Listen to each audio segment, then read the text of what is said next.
My name is Edward Losley, referred to as Ed most often. Name is spelled L as in long, Osley. Mosley, your father was kind of your inspiration. Would you talk a little bit about his career and how that unfolded? Well, my father uh, was a trained gardener from Switzerland who immigrated to this country in about 1926. And initially, he worked as a landscape laborer for different landscape contractors. The one that he worked the most for was Kellish, Cornell, and Heasley, who were the design build organization. They worked primarily for fine estates and properties, residential properties. Of course, having immigrated in 1926, he got here just before the Great Depression, and during the Depression, he worked for John D. Rockefeller, who was at the time developing Forest Hills in East Cleveland. They were putting in roads and building houses, and of course they were landscaping them. So Dad worked for John D. Rockefeller, believe it or not, and he remembers old J.D. showing up in East Cleveland, and of course he moved to New York at one point, but J.D. was a Clevelander, and he had developed an estate in East Cleveland that he named Forest Hills. He had a golf course, private golf course, and my father remembers him being here in the summer, sometime in the summer months, from New York City, and riding his bicycle to go and play golf. So that's part of the family history. At the outset of, before that really, in 1936, my father got a job working for R.D. Clark, who bought an 80-acre farm in Bainbridge Township in Geauga County with the intention of having a summer place for himself and a working farm that would produce vegetables for the restaurant chain in Cleveland that Mr. Clark and his family owned and operated. That was in 1936.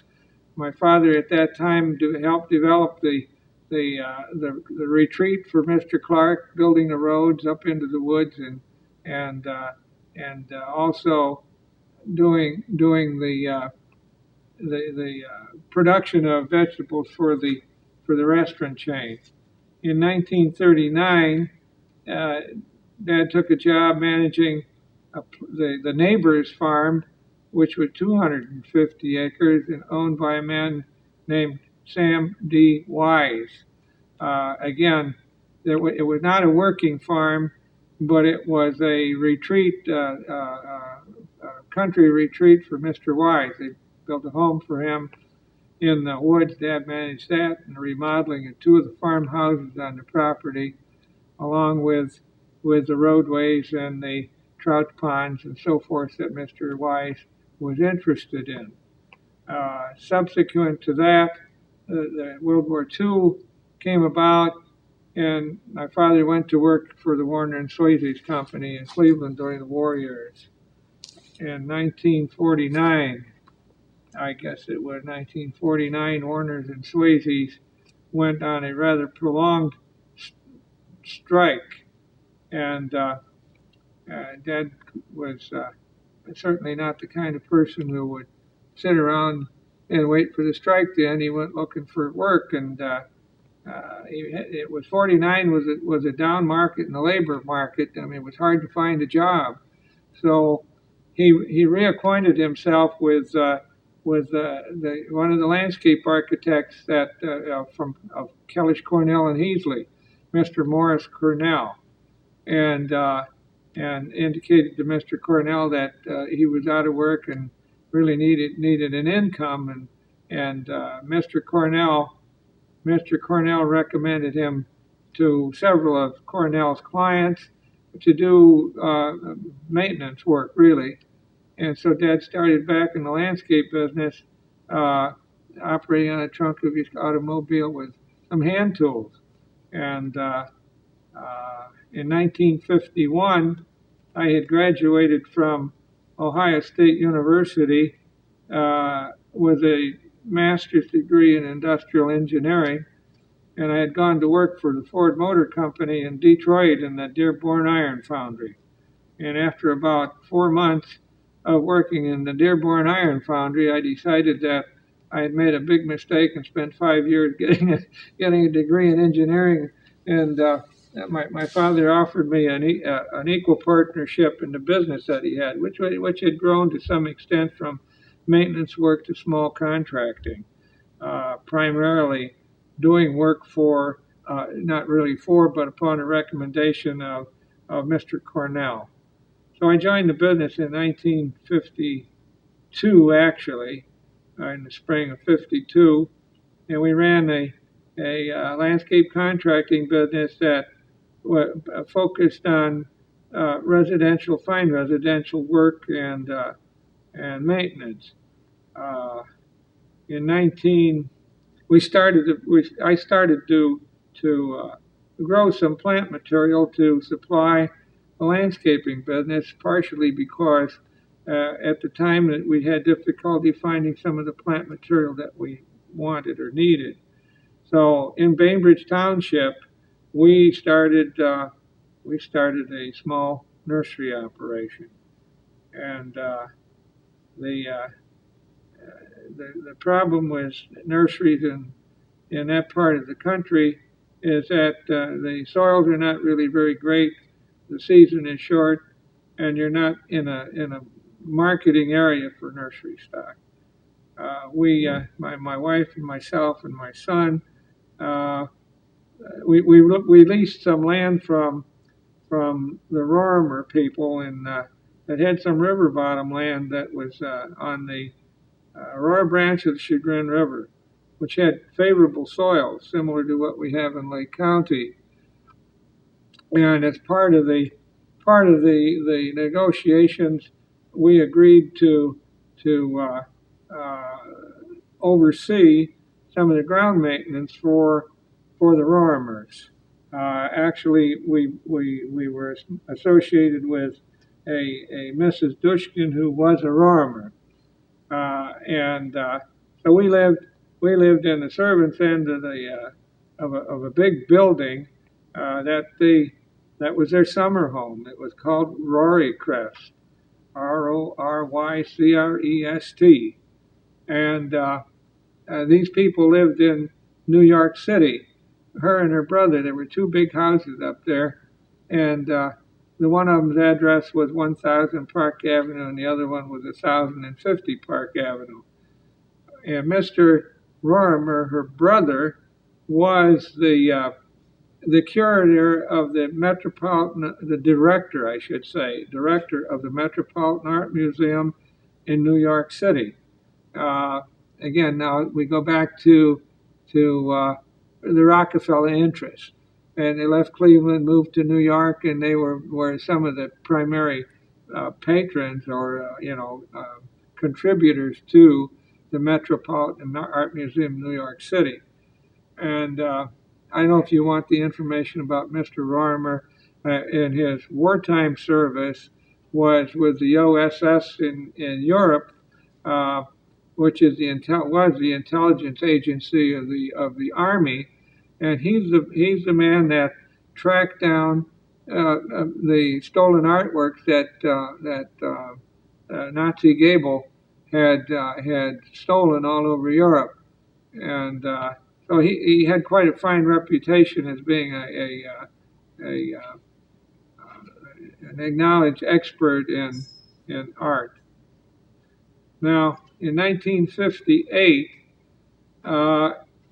Gertrude, myself, and Carl bought a 20-acre parcel of land in Perry Township, having by this time recognized that Bainbridge Township was not really a good place to grow and sell nursery stock. We continued to do landscape contracting The business expanded considerably. We worked primarily for the carriage trade in this area, the greater Cleveland area, and we worked almost exclusively upon the recommendations of some of the fine landscape architects in this area. Among them were Mr. Bill Strong and Tom Hill. Had a partnership. We worked for Alberta Talbert, who did work here at the Cleveland Botanical Gardens. We worked for the name is. I'm going to need some coaching here. For Alcetta Gilchrist Barnes, who designed the Western Reserve Herb Society garden here at the Cleveland Botanical Gardens. And we worked for Gilbert Leppelmeyer, and we worked for Pete Knight, and I don't know if I remember anymore right now. But we did work exclusively for landscape architects. And I had the good fortune through all of this to have been able to employ a man named Leonard Conrad as our landscape foreman, who had a great deal of experience and immense amount of talent. He had worked for all of these wealthy people, including Harvey Firestone and Ann Akron, and we picked up some trade through him, and we worked until we managed the nursery and the landscape contracting business until 1976, at which time we had about 100 acres of nursery stock. We had trained another landscape foreman after Leonard retired. Leonard helped with his training, and I did. And this foreman gave me notice in '76 that he wanted to try his hand at the business himself, and I didn't feel qualified or able to manage a 100-acre nursery and a landscape contracting business and train another man to do the work. One of the things that was, I don't know if it was unique at the time, but our landscape contracting work involved a great deal more than plant material. We did a lot of garden structures and paving and walls and drainage and ponds, pools, and to get somebody with the multiple skills to be a good plants person, a good horticulturist, and a good all-around tradesperson took some training. I didn't think I could hire somebody, so I gave it up, and Alan, the fellow that wanted to try it on his own, did take up and operated servicing many of the accounts and doing work for the architects that we had in the past. Kind of coincidentally, the man's back working with us as a nursery manager now. He got a little bit tired of the hassles that were involved with contracting and all the various political subdivisions requiring regulations and licenses and so forth. And we lured him back. And we're pleased to do that. That very valuable part of our business now. Now, I don't know about the estate business. My father, through his experience as a landscape gardener, and before he had his own business, was acquainted with many of the gardeners for the fine estates that existed in Cleveland, in the Cleveland area prior to World War II. There was, the Boltons and the Cornings and Halleys, among others, Chisholms that I remember, and many more. Now, currently the nursery business that we have has evolved into about 700 acres of trees and bushes. We have we employ about 200 people through 9 to 10 months out of the year and about 50 through the balance of the year. I have a son that is an active part of the business. We have another young man, Brian Champion, who is the general manager of the nursery that we really have almost adopted as a second family, and we're here to. I hope we're here to stay. We just acquired another 200 and some odd acres in Madison, and so I expect that our nursery business should be around for a few years. We like to point out that one of the interesting things and one of the reasons that we have been successful and one of the reasons we moved into Lake County is, first of all, Lake County has a large diversity of, of nurseries and consequently nursery products and different pricing categories. It's like going for a shopper to go to a big shopping mall and have the opportunity to avail himself of a number of shoe stores, as an example, in a sort of a compact area. So buyers come from a good deal of the eastern half of the United States, and look and shop and buy in Lake County. And another advantage that we have is that Lake County is within a 500-mile radius of about 70% of the North American market. And what we grow, 2/3 of what we grow goes out of the state of Ohio. We go as far, our nursery products go as far as St. Louis, Minneapolis, St. Paul. We do get a load to Omaha, Nebraska almost every year. And we go to Baltimore, Washington, and north into New England and up into Canada. So we got, and in addition to that, we have good conditions for growing temperate climate plants. And I'm satisfied in my older age. I refer to myself now as the old man, and that I made the switch from engineering to horticulture. Great industry, good people. We deal with a lot of good people, and it's been, for us, God's blessed us very much. Just recently, I reminisce a lot, and I told my bride of 52 years, I said, when we moved to Perry, Ohio, we actually moved, God moved us into the land of milk and honey. And I think that's I've said enough. I have one question I for you. just talk nonstop. I think you have a photographic memory. You just looked at this and you did it all. One thing, though, my partner forgot about this appointment, so the memory's not real good. I think you did well.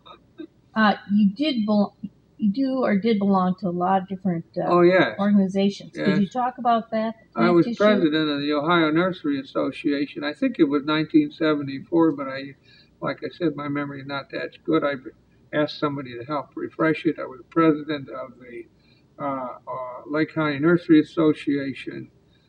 Served on the boards of both organizations on several committees, chaired some of them.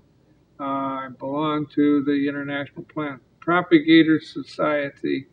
I belong to the American Nursery and Landscape Association, the Ohio Nursery Association, and what do they call the NGLCO, Nursery Growers of Lake County, Ohio. That's, I guess, about the limit of it. You were one of the first to pick up on plant tissue culture. Could you talk about that a little bit? Well, we were, we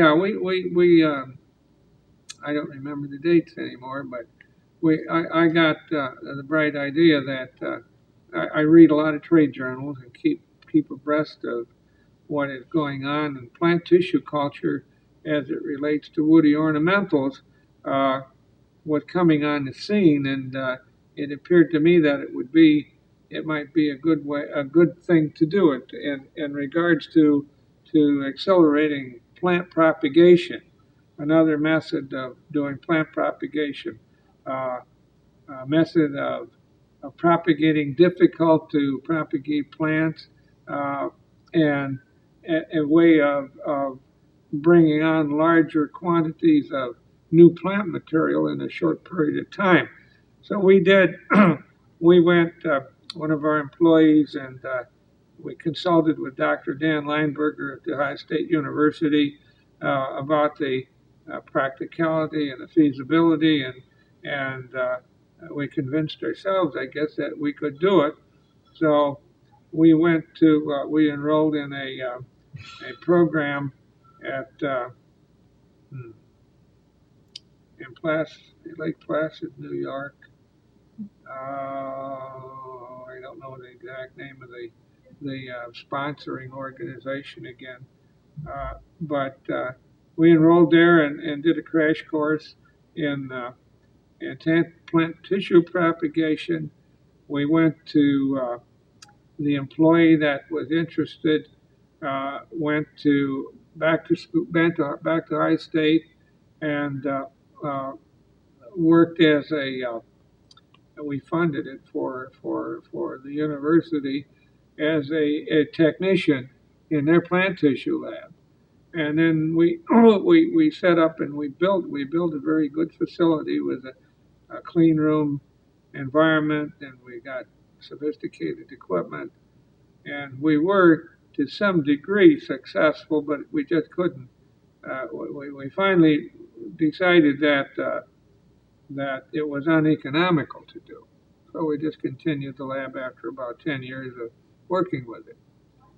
But it wasn't a matter of really of the lab not being able to do what we wanted it to do. It just turned out to be too expensive to do.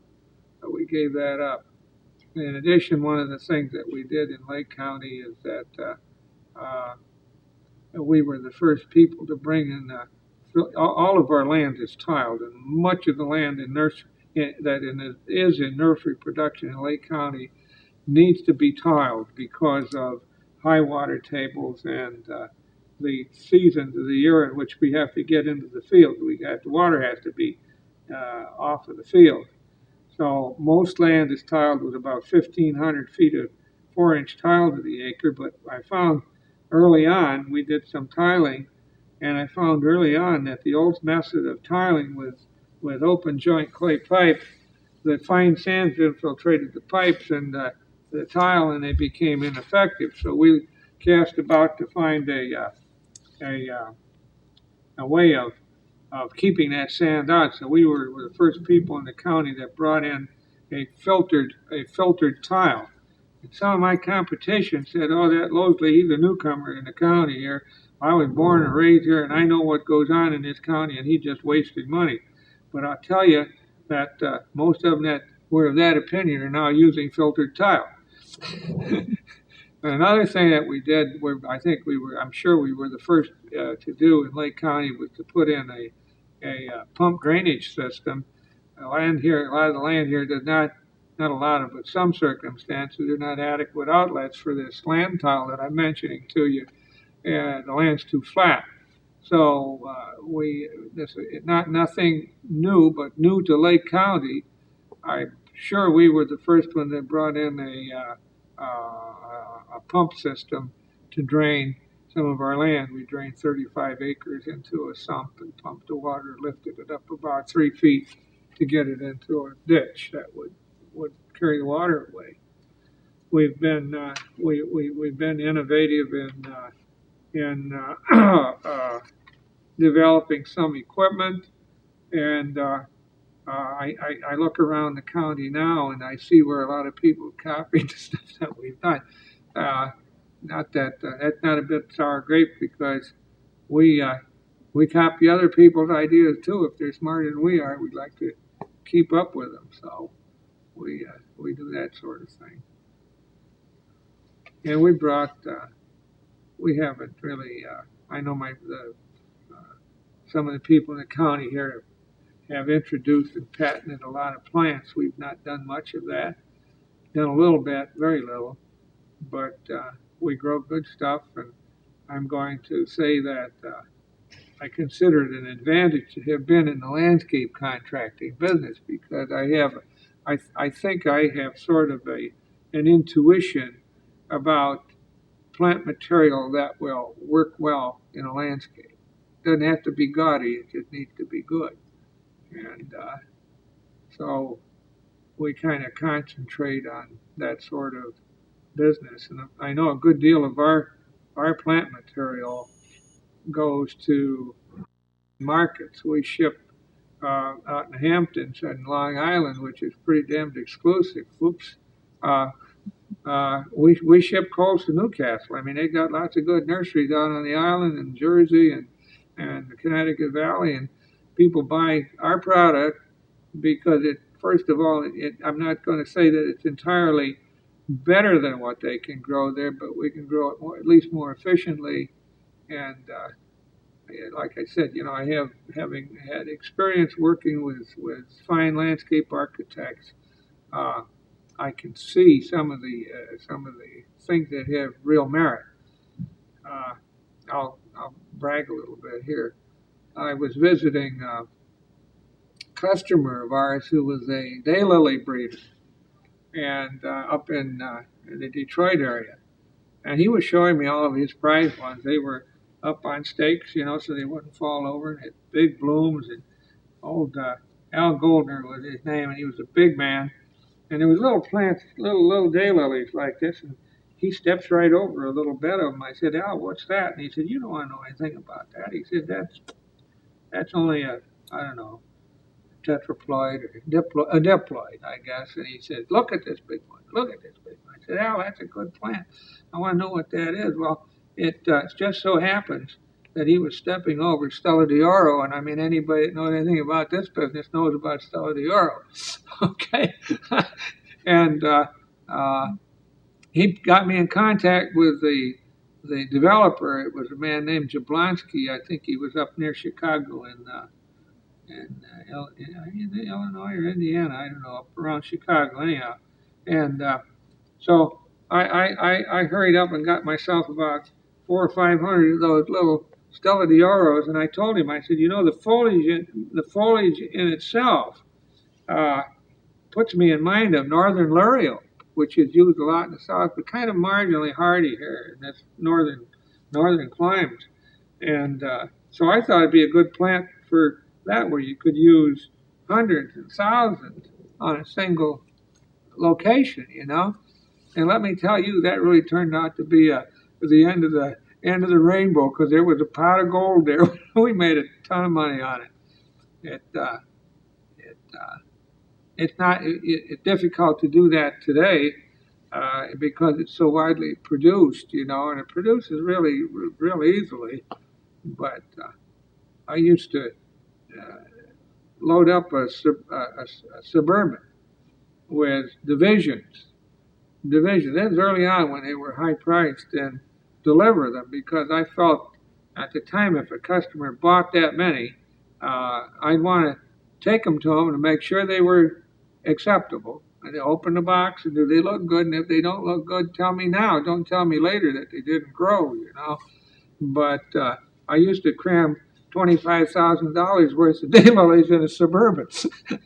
And we did that quite a bit. I mean, when other nurseries were anxious to get it started, and they had more resources or more nerve than I did. They didn't buy 500; they buy 10,000 or something, So, but those are some of the things that I think have contributed to the success of our particular nursery, and being able to identify plant material that is great landscape material, not gaudy, not a super eye catcher, but good landscapes are not designed that way. And I don't know if you're going to agree with me or not, but if I know that the architects that we work for shied away from anything that was gaudy. A blue spruce is an example.